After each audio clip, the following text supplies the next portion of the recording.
Exams आ गए, revision करनी है, तैयारी करनी है, नहीं समझ आ रहा ना कैसे करनी है। और सबसे बड़ी बात है ओबी तो है बहुत बढ़िया, लेकिन एग्ज़ाम देना कैसे है और एग्ज़ाम का टाइम प्लान कैसे करना है, टेंशन है बहुत ज़्यादा। मुझे भी डिस्कस करते हैं क्या करना है। वीडियो शुरू करते हैं, पर उससे पहले मेरी वीडियो को लाइक जरूर कर देना, और अगर अभी तक मेरा चैनल सब्सक्राइब नहीं किया है तो प्लीज सब्सक्राइब माय चैनल। चलो अब वीडियो शुरू करते हैं। Hello everyone, welcome back to my video. And आज की वीडियो को बिल्कुल नहीं मैं टाइम वेस्ट इतना सा करने वाली, क्योंकि मुझे पता है कि इस टाइम पे ये टाइम कितना ज़्यादा प्रेशियस होता है। एंड अगर मैं आज बात ही टाइम प्लान और रिवीजन की करने वाली हूँ तो हम टाइम को बहुत ही ज़्यादा वैल्यू देने वाले हैं। अगर आपने मेरी पिछली वीडियो नहीं देखी है, वो भी ऑनलाइन एग्जाम से रिलेटेड है, तो ज़रूर उस वीडियो को देखना, बिकॉज उस वीडियो के अंदर भी मैंने कुछ ऑनलाइन एग्जाम से रिलेटेड ऐसी टिप्स दी हैं कि अगर आप OBE मोड में एग्जामिनेशन दे रहे हैं तो वो टिप्स आपके लिए बहुत इंपॉर्टेंट है। चलो अब आज की टिप्स स्टार्ट करते हैं। बेसिकली आज की टिप्स के अंदर हम टाइम प्लान के बारे में बात करने वाले कि कैसे हम टाइम को ऐसे मैनेज करें अपने ऑनलाइन एग्जाम्स की प्रिपरेशन में और अपने ऑनलाइन एग्जाम्स के टाइम कि हमारे को टाइम की कमी ना हो बेसिकली। ऑलराइट, एग्जाम डेट्स आ चुकी है, टाइम भी पता चल चुका है।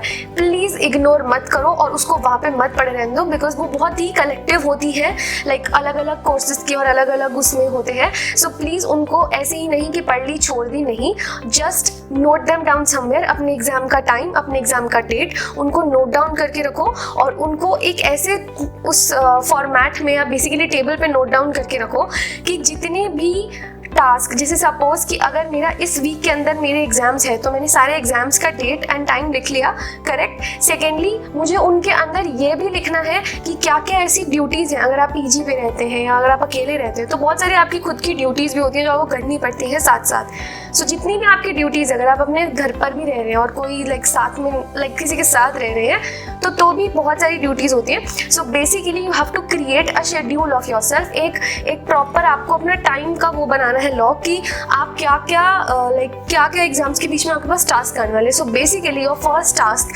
To have a perfect time is that you have to assign yourself कि ये टास्क हैं, इसके बीच में मेरे एग्जाम्स भी हैं। Alright, so you have to create a table of that sort. तो this is very important. And उसके बाद नेक्स्ट है, अब उस टाइम के अंदर जो आपने टेबल बनाया है, सपोज आपने टेबल बना लिया इस दिन ये है, इसी के अंदर जो दिन में आपको ऐसा लग रहा है कि आपका एग्जाम नहीं है, करेक्ट, और आपके पास ड्यूटी का टाइम, आपके पास जो ड्यूटीज़ है वो इतनी नहीं है, so please add revision time. Revision time is very important. और रिवीजन कैसे करनी है ये मैं आपको नेक्स्ट पार्ट में बताऊंगी इसी वीडियो के। अभी हम टाइम प्लान को डिस्कस करते हैं। So what the first thing is, ये किसी भी टाइम प्लान के लिए बढ़िया है कि आप पहले अपनी ड्यूटीज़ को लिख लो। Okay, now second thing is कि उन ड्यूटीज़ के बीच में रिवीजन टाइम ऐड करो, because our main concentration is on exams. तो एग्जाम्स के लिए रिवीजन बहुत इंपॉर्टेंट है किसी भी फॉर्म में। अगर चीटिंग भी करनी है तो चीटिंग से पहले भी रिवीजन करनी ज़रूरी है, जैसे कि मैंने पिछली वीडियो में कहा था। ऑलराइट, सो अपने लिए add revision times in that table. Alright, next है, प्लीज रिवीजन को सिलेबस के हिसाब से करो। So add revision according to what you are planning and syllabus revision बहुत एसेंशियल। अगर कोई टॉपिक मिस हो गया तो फिर क्या करोगे। सो ऑल्सो हैव सिलेबस का revision time with you. Okay, एक रिवीजन होती है जो आपको करने की ये चीज़ें हैं, मुझे ऐसे ऐसे टॉपिक्स करने हैं। एक चीज़ होती है सिलेबस के हिसाब से रिवाइज करना, and the best revision is syllabus के हिसाब से ही रिवाइज करना। कोई टॉपिक नहीं छूटता, आराम से सब हो जाता है। नेक्स्ट है, बी वेरी डिसिप्लिन्ड। अगर टाइम स्टार्ट करना है 7:30 बजे और ख़त्म करना है 8:30 बजे, तो प्लीज़ 7:30 पे ही शुरू करो, 8:30 पे ख़त्म करो। नो मैटर अगर आपसे वो काम उस ड्यूरेशन में नहीं हुआ तो कोई बात नहीं, नेक्स्ट टाइम इधर यू विल बी गिल्टी कि काम नहीं हुआ और अब काम करना है, या फिर कुछ भी हो सकता है। जनरली मेरा थॉट यही होता है कि अगर मैंने एक टाइम लिमिट सेट करा है 1 घंटे का, तो अगर 1 घंटे में वो काम करना ही करना है, अगर नहीं हुआ योर लॉस। सो अगर जब तक ऐसा डिसिप्लिन लाइफ में नहीं आएगा तब तक वो कंफर्ट जोन से बाहर नहीं आ पाओगे।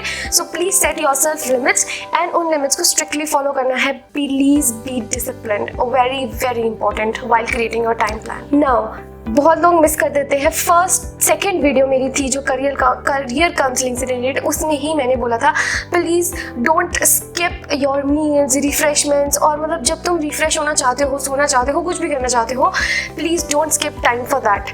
तो बेसिकली टाइम शेड्यूल बना लिया, सारे टास्क लिख लिए, रिविजन का टाइम डाल दिया, डिसिप्लिन के हिसाब से टाइम भी लिख लिया कि कब कब करेंगे, बट प्लीज़ अपने मील्स, अपनी रिफ्रेशमेंट्स, अपने सोने का टाइम, अपने खाने पीने का टाइम, नहाने का time, you know the regular jobs, don't just ignore them. Alright, so इस हिसाब से आप अपना एक परफेक्ट टाइम प्लान क्रिएट कर सकते हैं, but it is very essential कि ड्यूटीज़ पता होनी चाहिए क्या क्या आप लिख रहे हैं। नाउ कमिंग टू रिवीजन वाला पार्ट, रिवीजन वाले पार्ट को मैं थोड़ा और इलैबोरेट करूँगी ताकि मैं ये अच्छे से बता पाऊँ कि what is the correct way to revise या रिवीजन करना, how much essential it is.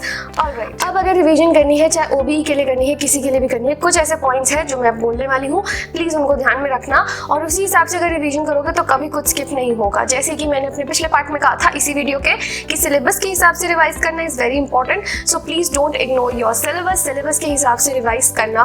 But हमेशा हर क्लास में या हर किसी सेशन में, हर किसी भी चीज़ में, सब्जेक्ट में आपको हमेशा कुछ कोर टॉपिक्स पता चलते हैं जो आपके टीचर ही खुद बोलते थे कि ये एग्जाम में आना इज वेरी एसेंशियल या ये एग्जाम में आएगा ही आएगा।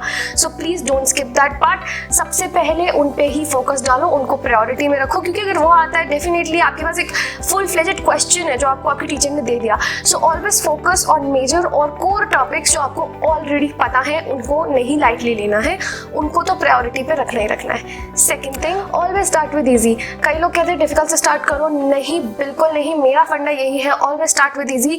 2 रीजंस है, अगर वो चीज़ हो गई क्योंकि वो होगी, क्योंकि वो ईजी है, तो मोटिवेशन आती है, अगली चीज़ को करने में ज़्यादा दिमाग, फुल पोटेंशियल लगता है, फुल दिमाग लगता है और जज्बा भी होता है, एंड वो चीज़ अगर मुश्किल है तो भी हो जाती है। बट अगर मुश्किल से स्टार्ट करोगे तो कॉन्फिडेंस डाउन चला जाएगा क्योंकि वो सॉल्व नहीं होगा।